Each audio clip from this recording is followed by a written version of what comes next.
Hey everyone, thanks for joining. We're going to get started in a few seconds. Going to give it a little bit more time for everybody to hop in.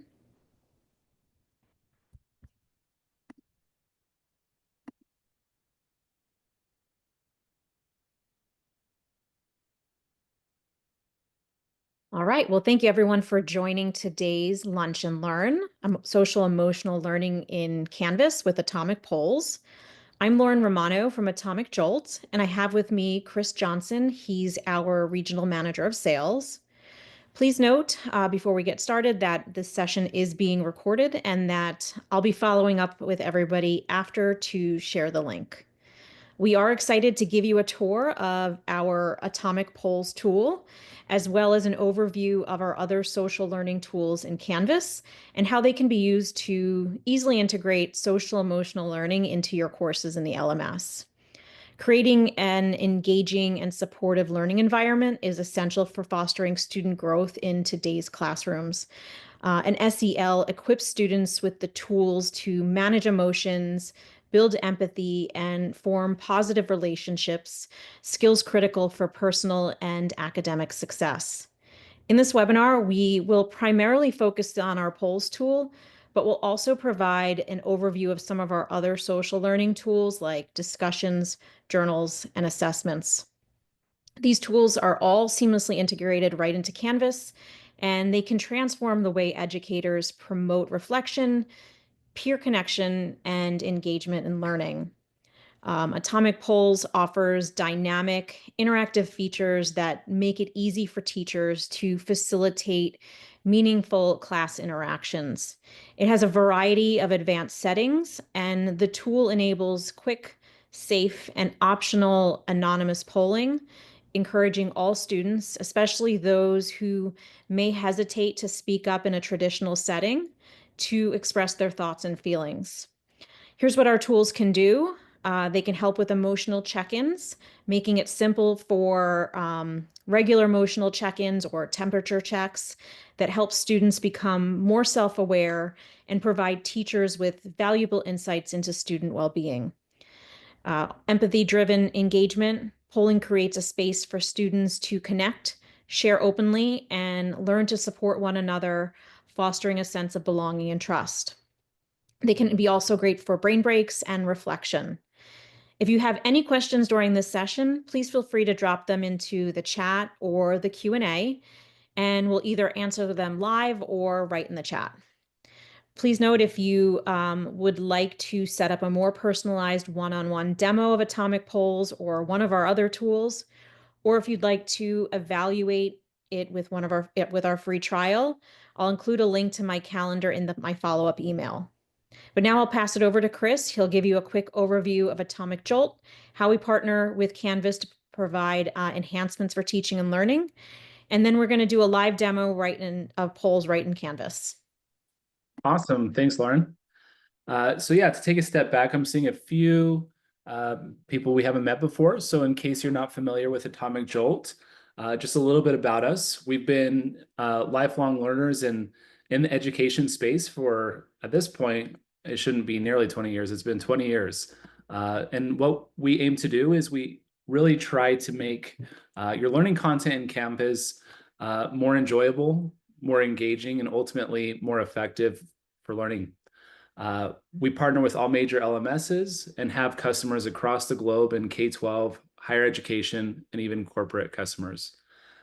So in the process of trying to make learning more enjoyable and effective and engaging, we've developed a few different applications.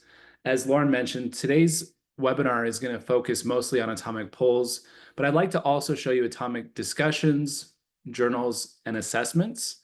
And then I also want to point out to you, if ever you want to deploy some of these social and emotional strategies that we've talked about in this webinar today, we also have a team of curriculum designers that can assist you with that if ever you're feeling a little bit shorthanded, or if you want to utilize them to engage with our tools and enhance that learning content.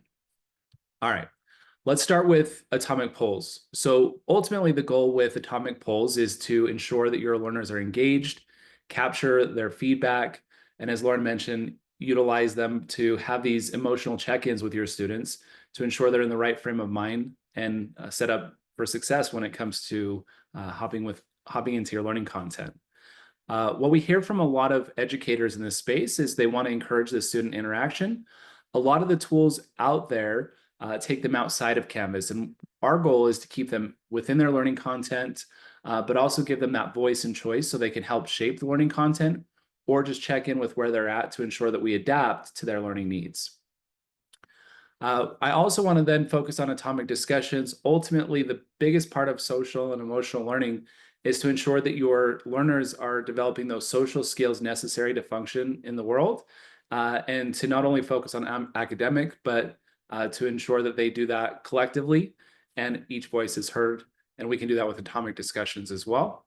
And real quick, just a plug, the major difference with atomic discussions in Canvas is the Canvas discussions is always feels just bolted on. And so if you're trying to ask multiple questions, it can kind of get lost as you have to scroll up and down. So we'll talk about how atomic discussions can be right in line with their learning content and drive that social learning within learning pages or wherever you feel is most appropriate.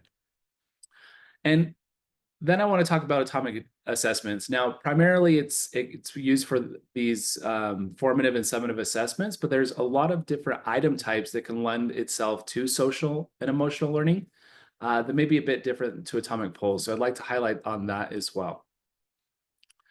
And just to point out, again, these same strategies can be done with Canvas quizzes, but with some of these more authentic and formative assessment types, you're going to drive more engagement with atomic assessments than what you're currently able to do within, Canvas native classic quizzes or the new quizzes tool. And then I'm fully aware that we only have about 23 minutes. So if we have time, I'd also like to talk about atomic journals and how it can allow your students to reflect on their learning and make it easy for them to take their journals outside the course if they want to continue to develop their writing skills, their reflecting skills even further. All right. I know you're not here for slides and you'd like to see the tool in action. So let's focus on atomic polls and how it can be used for those emotional check-ins, fostering that collaboration and encouraging voice and choice with your students. And where I'd like to start is this learning page.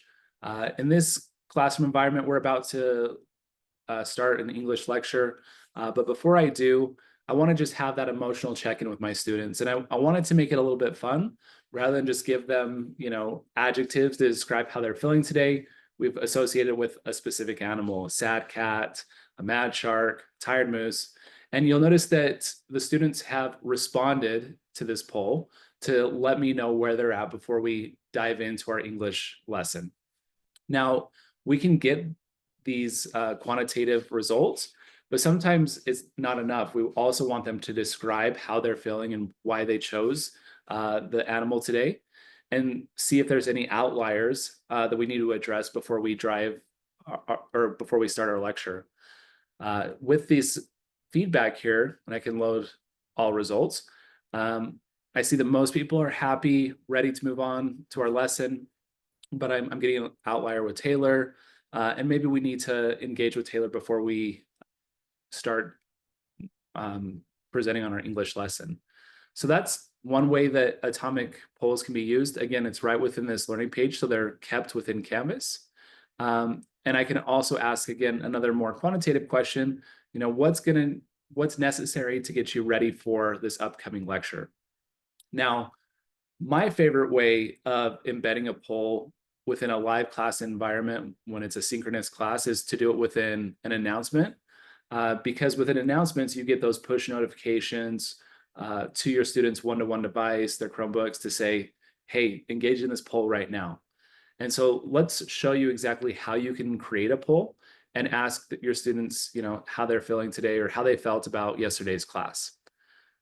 So to do that, I'm going to go ahead and create an announcement.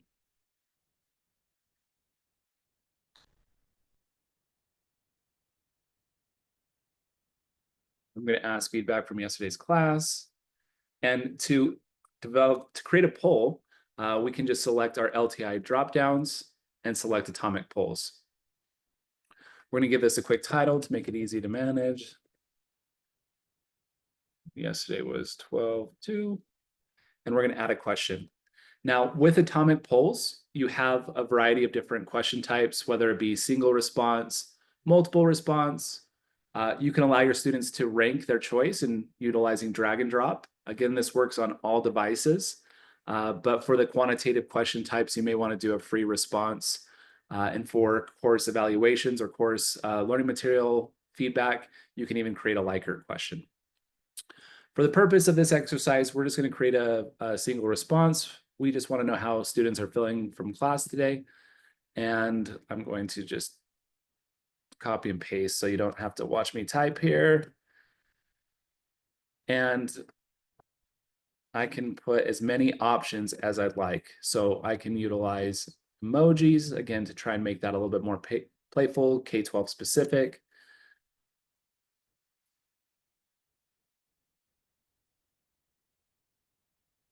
And let's get one more. And this will ensure that my students engage with this learning content, in this case, an announcement, before we get moving forward within the lecture. Now, again, I can add multiple options, but after they've submitted their results, I may not just feel that that's enough to know how they're feeling, and I do want them to explain themselves a bit. So I can ask them to explain their choice. Right?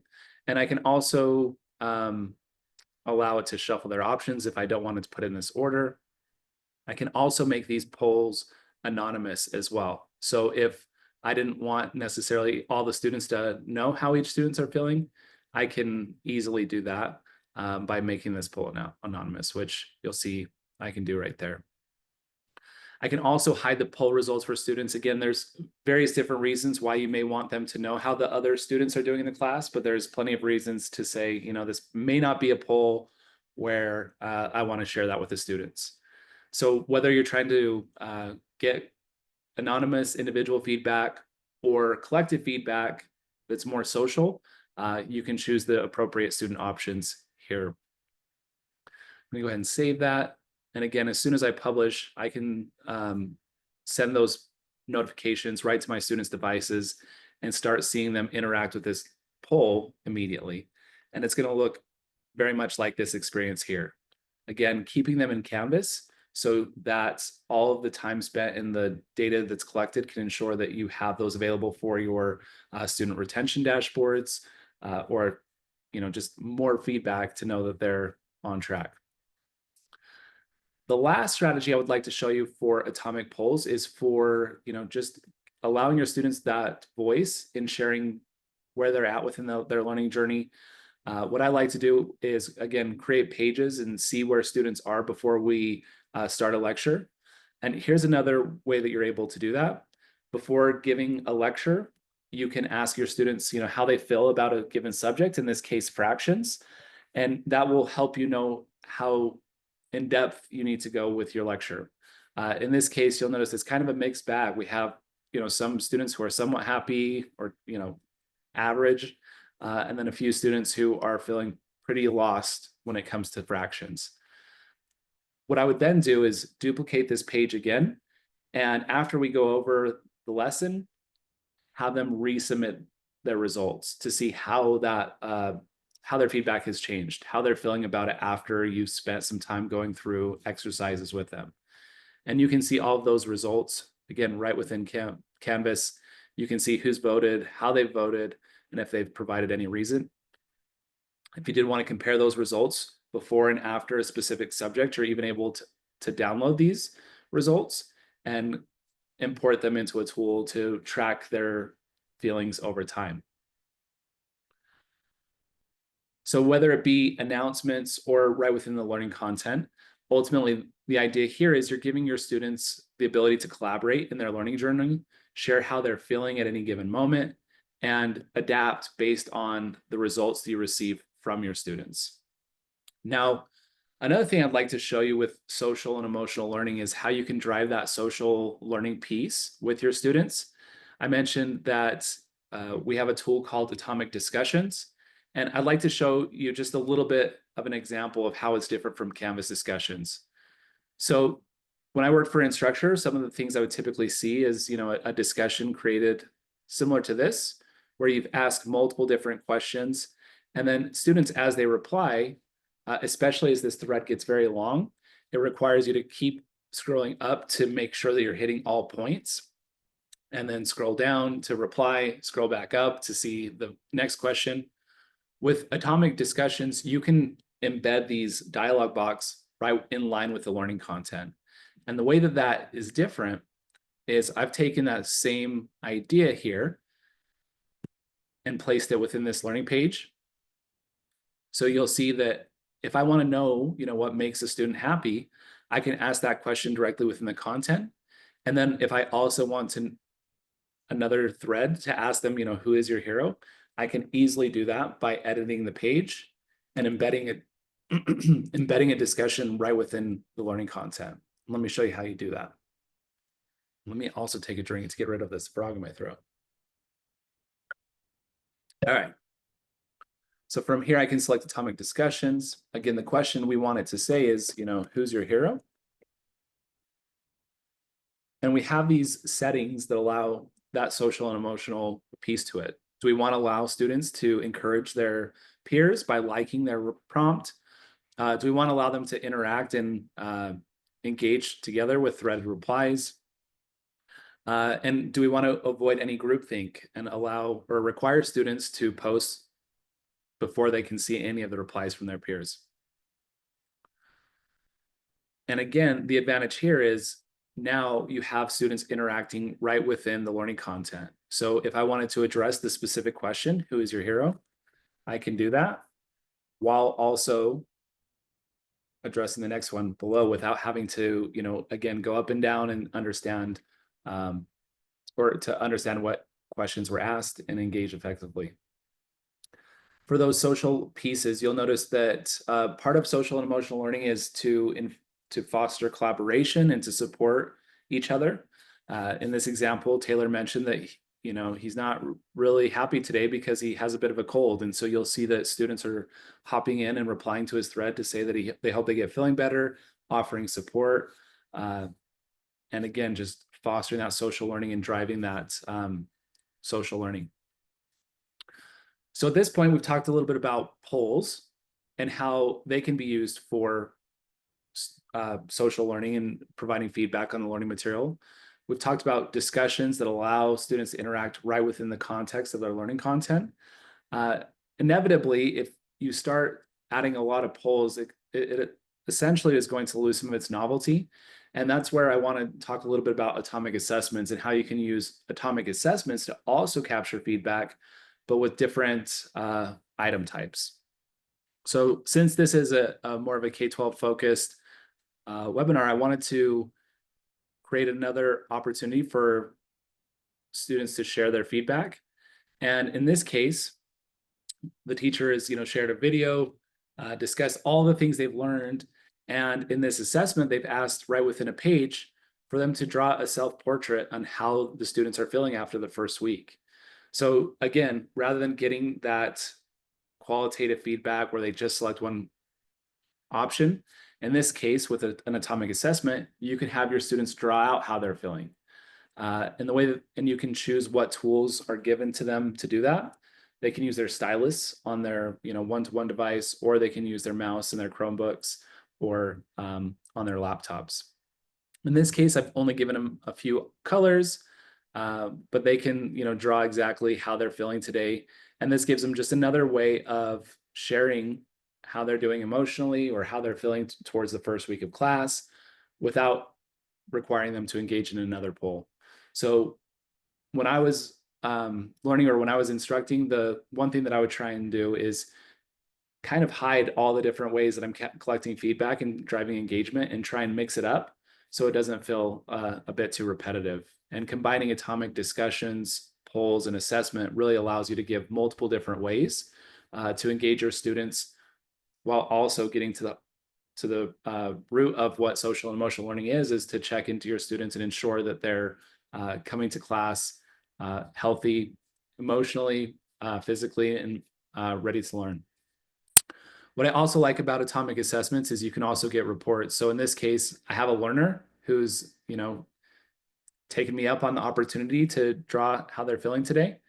And as a faculty member, I can actually see their images and even replay if I wanted to see, what their thought process was as they were drawing through that image. Looks like Aaron's electric here today.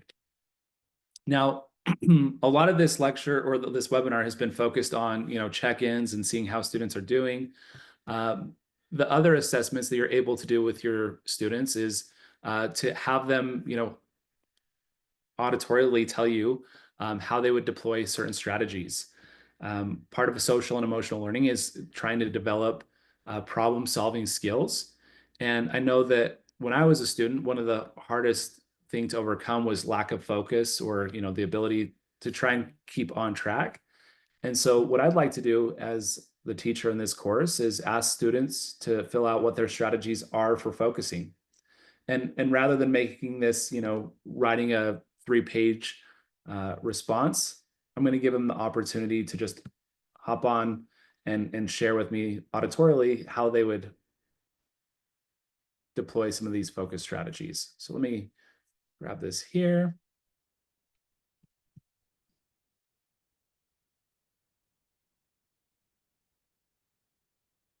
Now I would like to create one of these written and recording question types. And again, in this exercise, I'm going to allow the students to just record how they're feeling. In this case, I'm going to provide a prompt. Sometimes it's hard to focus. What are some of the strategies? Do you take a deep breath? Do you try and find a quiet spot? What helps you focus? And so now I've given the students the opportunity to, draw a picture of how they're feeling. And then right below that, I'm trying to keep it on the same page. They can also record how they stay focused or how they stay engaged in the classroom.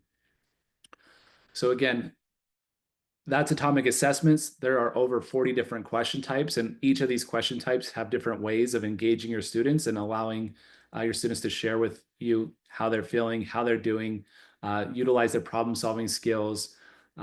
Again, some of the question types that we haven't had the opportunity to get to is the token highlight question, where they can pick on words to describe how they're feeling, or my personal favorite, the image annotation, which you did see today, where they can draw exactly how they're feeling. All right. So a lot of these tools that we've shared today are all about connecting with your learners. And there's one other tool I'd like to show you that's more of a one-to-one connection tool, and that's Atomic Journals. As you're developing these social and emotional learning strategies, you may also want your students to reflect on those and to write how they're feeling and combine those into a journal that they can take with them at the end of the class. Now, if you're not familiar with Atomic Journals, the real advantage here is you can develop these prompts that allow students to share their thoughts on a specific exercise, in this case, leadership here. And then if you have these weekly check-ins, what I hear most from educators is, it's really hard for the students to then take each of these individual assignments and combine them as one learning artifact to turn in at the end of the class or to take with them to their next class. And so with Atomic Journals, you can embed these prompts throughout your learning content, and the faculty is able to click on each student and see what their response are to each of these reflections. Once the student's ready to take all their learning reflections with them, let me just show you that process. I'm going to masquerade as a student real quick.